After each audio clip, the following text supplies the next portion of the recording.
ค่ะทุกคนอยู่ช่องแอป Happy Channel นะคะวันนี้เราจะมา DIY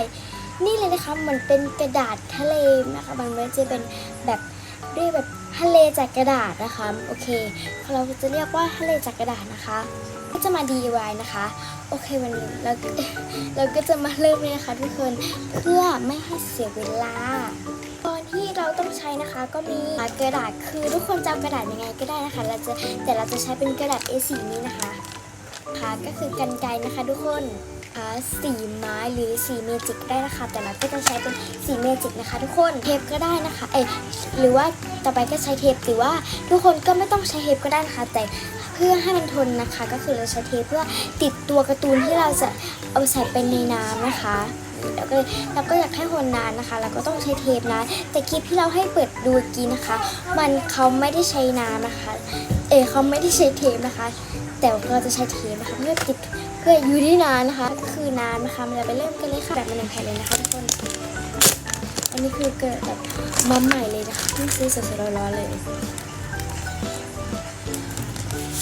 โอเคเราได้แล้ว1 แผ่นนะคะทุกคนจะได้กระดาษทุกคนก็เอากระดาษหยิบกระดาษ1 แผ่นมานะคะทุกคนอันนี้เราจะมาสอนพับนะคะแต่อันนี้ก็จะไม่ได้พับแบบไม่ได้น่าจะแบบไม่ได้คนนะคะนะทุกคนเอาตรงนี้นะคะทุกคนแบบนี้ให้ทุกคนพับเป็นอย่างนี้นะคะพับ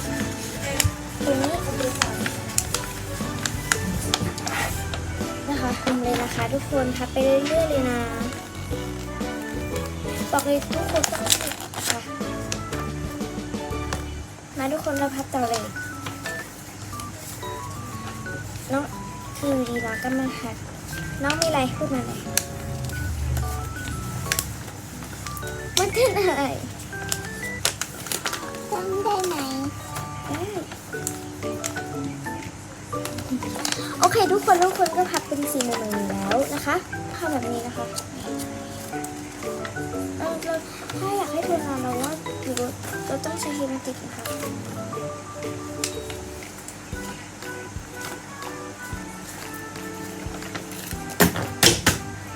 ของตุ๊กเพื่อความทนนานแต่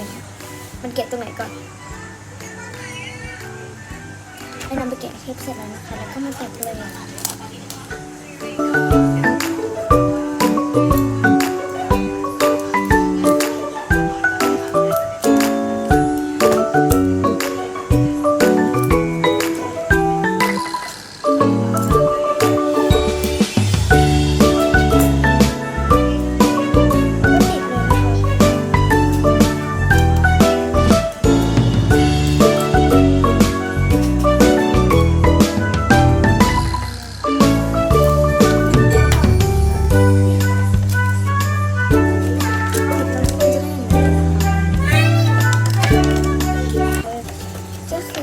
แสงสว่างก็จะไม่เข้าเพียงพอนะเพราะว่า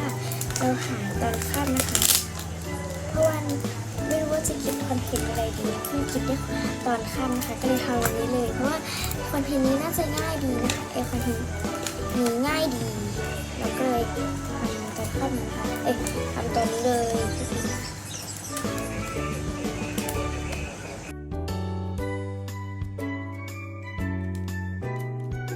ติดเสร็จแล้วประมาณ2 มุมเกิดแล้วก็ติดต่อไปยาวๆเลยนะคะทุกคน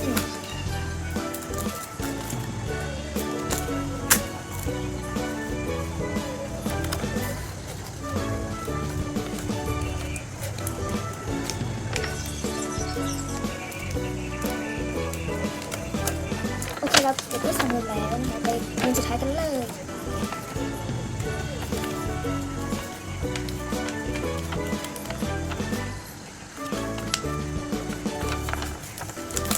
โดนมาเทปเหลือง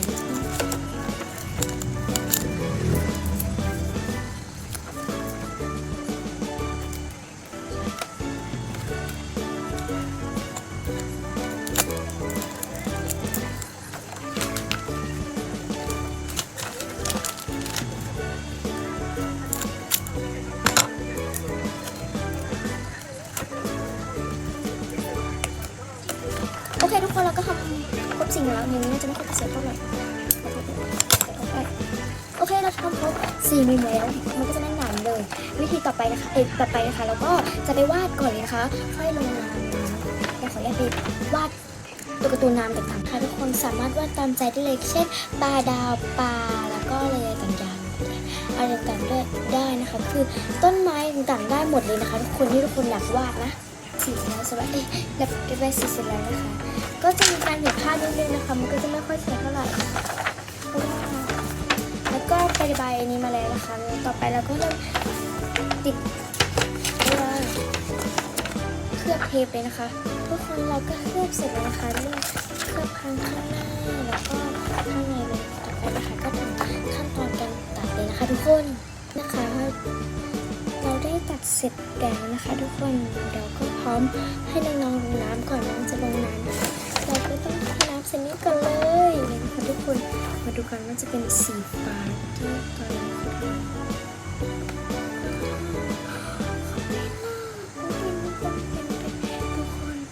ตอนนี้คือฮาราคูเรมากเลยเรากำลังเทน้ำเลยนะคะทุกคนเราเทน้ำก่อนเลยนะคะทุกคน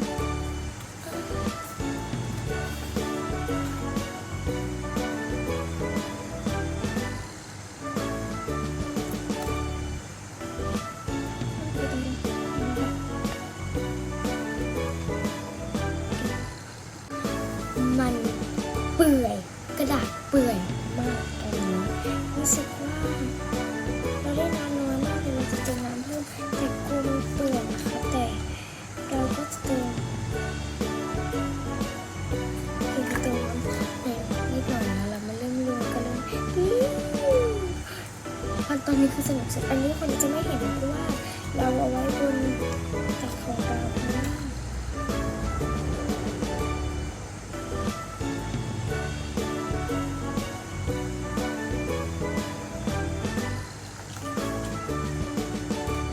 ดู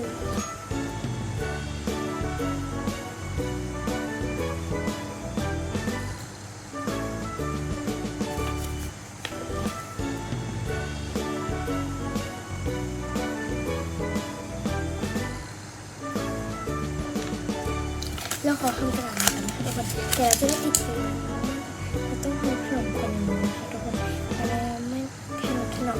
เลยแต่เวลาจะแบบทำแบบขนมมากระบายสีม่วงนะคะทุกคนค่ะทุกคนเราก็จะมาเริ่มเทน้ำกันเลยนะคะเราต้องเทจนขนมมากเราจะให้โอเคนะมันก็สีฟ้าแล้วก็โอเคไปเรื่อยๆก็เอาอีกเอาที่เดิมกับแล้วก็เกี่ยโอเคเรารู้สึกว่าเราต้องทำขนมมากตรงนี้โอเคเราเอาแค่นี้แล้วกันทุกคนเราไปใส่กันนะคะอันแรกคือปลานะคะมันก็จะไม่ค่อยสวยมากโอเคลงมาแล้วต่อไปก็เป็นปลาอีกตัวก็เป็นพวกนี้นะคะใส่ลงไปเลยค่ะทุกคนดอกไม้อุ้ยโอเคนะคะทุกคนรูปเราก็ได้นะคะกระดาษทะเลนะคะของเรานะทุกคนสามารถทำตามได้นะคะแต่เราก็ทำไม่ได้สวยมากนะคะก็ขอจบคลิปนี้นะคะบ๊ายบายค่ะทุกคน